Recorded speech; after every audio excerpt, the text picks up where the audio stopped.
Well, let's speak now to journalist Ahmed Shihab Eldin. He joins us from Kuwait City.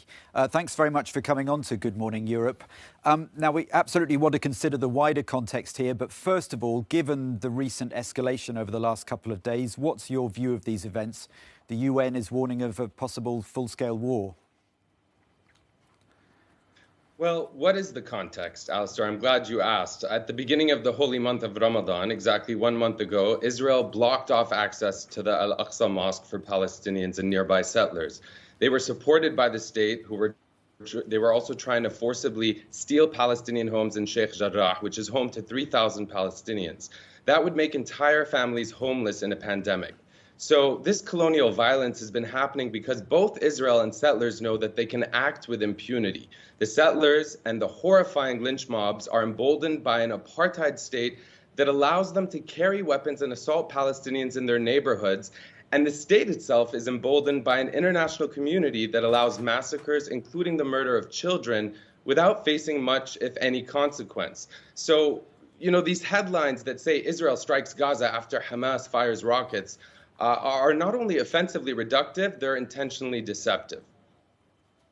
So you're critical of the inevitable reduction of the debate to Israel against Hamas.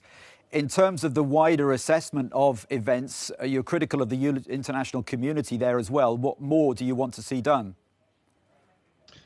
I want to see accountability. A week ago, Israeli forces and Jewish settlers attacked Al-Aqsa. That's the third holiest site for the world's 1.8 billion Muslims. They wounded hundreds of Palestinian human beings. They used steel bullets coated with rubber. They targeted people praying. They fired tear gas into the mosque, which, as you may know, is a violation of the Hague Convention that demands cultural sites be protected and of which Israel is a signatory. So, when we see images of a fire breaking out at this sacred mosque, shocking footage showing hundreds of Israeli settlers cheering and dancing, basically having a music festival, celebrating as Israel began bombing Gaza, killing at least 62 Palestinians and 14 innocent children murdered by Israel.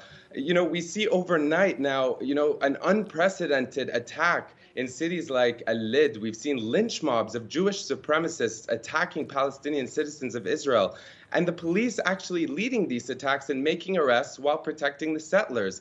This is the first time, Alistair, as you may know, that these areas go under a state of emergency, marking kind of the first time these powers have been used over Palestinians since 1966. And what's troubling to me when you say, what do I want to see? I want to see accountability. Somehow President Biden and many like him in political and media circles only seem concerned with Israel's right to defend itself without acknowledging Palestinians' right to defend themselves, to live, to basic human dignity.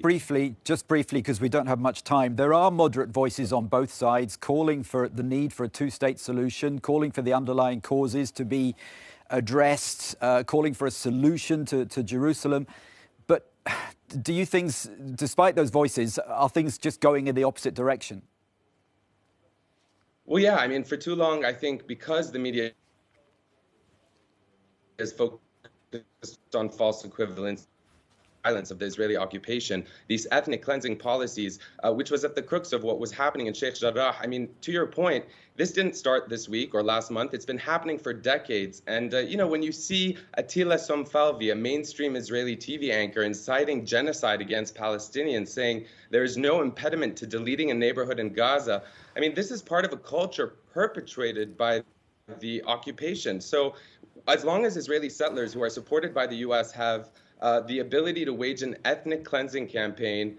For example, we've seen one video that's gone viral online where one settler flatly told Muna al-Kurd, who lives in Sheikh Jarrah, while she protested at him for stealing his home, if I don't steal it, someone else will. So I guess my question, very briefly to you, is why should Palestinians not have the same right to defend themselves? Why are activist posts being removed from social media? Eldin. Why is the head of Instagram an Israeli businessman apologizing by blaming the censorship on a technical glitch? There are many more questions we should be asking.